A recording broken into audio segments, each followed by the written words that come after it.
Good morning students, welcome back to your online classes. तो आज हम क्लास 4 की हिंदी व्याकरण की बुक व्याकरण में दिनी से चैप्टर 12 क्रिया तथा काल पढ़ेंगे। ओके, तो क्रिया तथा काल। क्रिया क्या होती है? आपने अपने आसपास या कहीं पर भी कुछ ना कुछ काम करते हुए किसी न किसी को अवश्य देखा होगा, या तो फिर आप भी करते होंगे। कुछ काम हम करते हैं और वो पूरा हो जाता है, और कुछ काम अपने आप ही होता है। ओके, तो ये क्या कहलाती हैं? क्रिया। तो किसी काम का करना या होना क्या कहलाता है? क्रिया। तो आइए हम पढ़ते हैं। बच्चा सो रहा है, नेताजी भाषण दे रहे हैं, गाय घास चर रही है, बंदर पेड़ पर बैठा है। तो ये क्या है? ये कोई ना कोई काम जरूर कर रहा है। ओके, कुछ ना कुछ काम जरूर कर रहा है। तो परिभाषा क्या होगा? किसी काम का करना या होना क्रिया कहलाता है। परिभाषा: जिन शब्दों से किसी काम के करने या होने का पता चले उसे क्या कहते हैं? क्रिया। तो क्रिया। उसके बाद में हम देखते हैं धातु। धातु, ठीक है। धातु क्या होती है?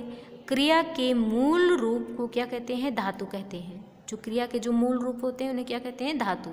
तो आइए हम देखते हैं यहाँ पर क्रिया के भेद। इसके बाद में हम देखेंगे क्रिया के भेद। तो क्रिया के कितने भेद होते हैं?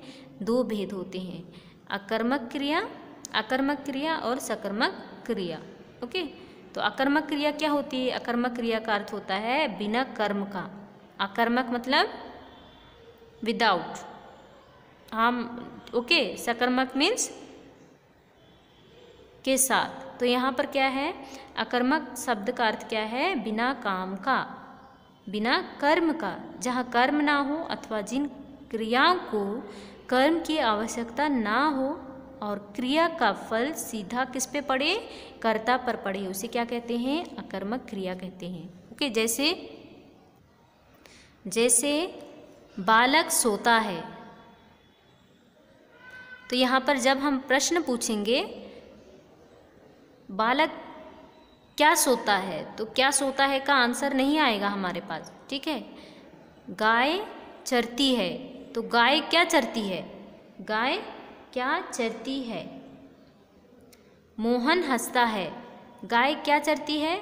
गाय चरती है। गाय चरती है मतलब गाय घास चर रही है। तो यहाँ पर गाय चरती है केवल है, यहाँ पर नहीं बताया है। ओके, मोहन हंसता है, तो मोहन क्या हंसता है? ये हमारा उत्तर नहीं आ रहा है। क्या का उत्तर नहीं आ रहा है ना, इसीलिए क्या कहलाएगा? अकर्मक क्रिया कहलाएगा। नेक्स्ट है आपका सकर्मक क्रिया। सकर्मक क्रिया क्या कहते हैं? जब वाक्य में क्रिया के साथ कर्म भी हो तो क्रिया को क्या कहते हैं? सकर्मक क्रिया कहते हैं। जैसे रवि कमीज पहनता है, तो यहाँ पर हम प्रश्न पूछेंगे क्या?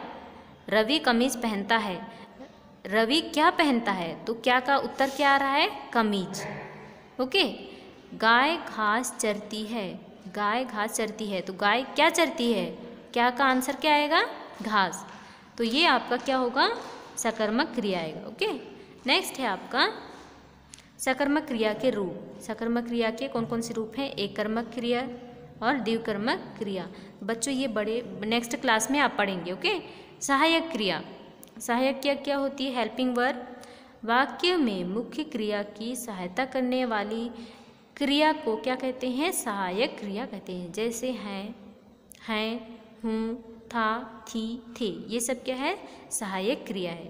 ओके, नेक्स्ट है आपका यहाँ पर उदाहरण दिया है, उसे आपको ध्यान से पढ़ना है। मैं बाजार जाता हूँ, मैं बाजार जाता हूँ। तो यहाँ पर मुख्य क्रिया क्या है?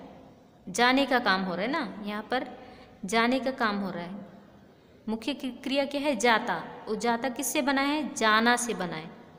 ओके, और सहायक क्रिया क्या है? यहाँ पर सहायक क्रिया आपने बताया कि है, हूँ, था, थी, थे। तो ये क्या है?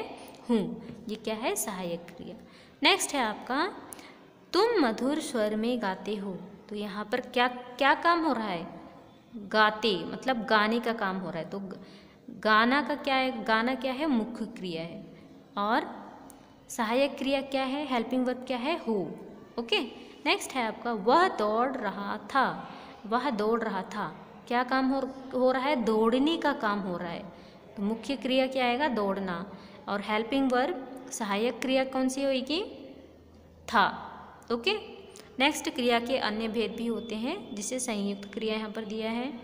जो क्रिया दो या दो से अधिक धातुओं के मेल से बनती है उसे क्या कहते हैं? संयुक्त क्रिया कहते हैं। जैसे यहाँ पर दिया है उदाहरण, संयुक्त क्रिया मतलब दो वाक्यों को जोड़कर बनाया गया। मीरा खेलने गई, बच्चा बोलने लगा। ओके, खेलने गई, बोलने लगा, तो यहाँ पर खेलने गई और बोलने लगा क्या है? ये संयुक्त है। ओके। नेक्स्ट है आपका नाम धातु क्रिया। नाम धातु क्रिया क्या होती है? संज्ञा, सर्वनाम या विशेषण आदि शब्दों से बनने वाली जो क्रिया होती है वो क्या कहलाती है? नाम धातु क्रिया। जैसे हाथ से क्या आएगा? हथियाना। लज्जा से क्या आएगा? लजाना। ठोकर से ठुकराना। ओके, तो ये क्या है? ये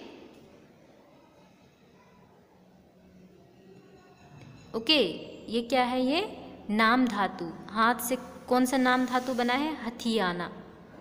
नेक्स्ट है आपका प्रेरणार्थक क्रिया, कैजुअल वर्ब। जिससे प्रेरणार्थक क्रिया क्या होती है? जिन क्रियाओं में कर्ता स्वयं कार्य ना करके किसी दूसरे को प्रेरित करके कार्य करवाता है उसे क्या कहते हैं?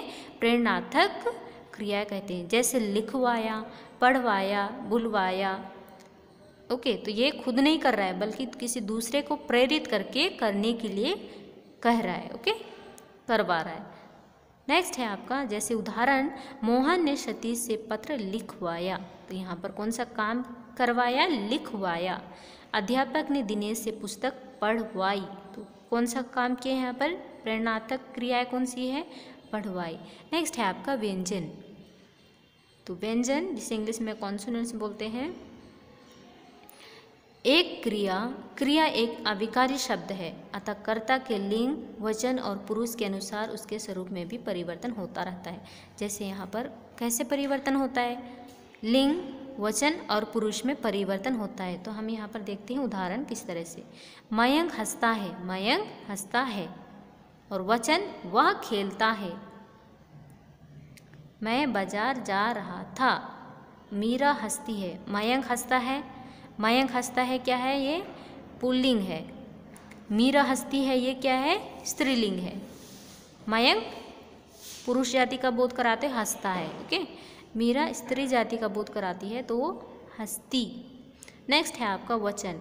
वह खेलता है, वह खेलता है, वह क्या आएगा? एक वचन है। और वे क्या है? बहुवचन। वह खेलता है, वे खेलते हैं, ये बहुवचन। नेक्स्ट है आपका पुरुष। मैं बाजार जा रहा था, मैं बाजार जा रही थी। ओके। नेक्स्ट टॉपिक है काल। काल बच्चों ये आप नेक्स्ट क्लास में पढ़ेंगे। ओके, काल। ओके, तो ये वाला टॉपिक आपको छोड़ देना है। इसके बाद में इसमें क्या पढ़ना है? केवल क्रिया। टेंस आप नेक्स्ट क्लास में पढ़ेंगे। ओके, तो इस चैप्टर के जितने भी एक्सरसाइज हैं उसे आपके व्हाट्सएप ग्रुप में सेंड किया जाएगा, जिसे आपको अपनी बुक में फिल करना है देखकर। Okay, thank you.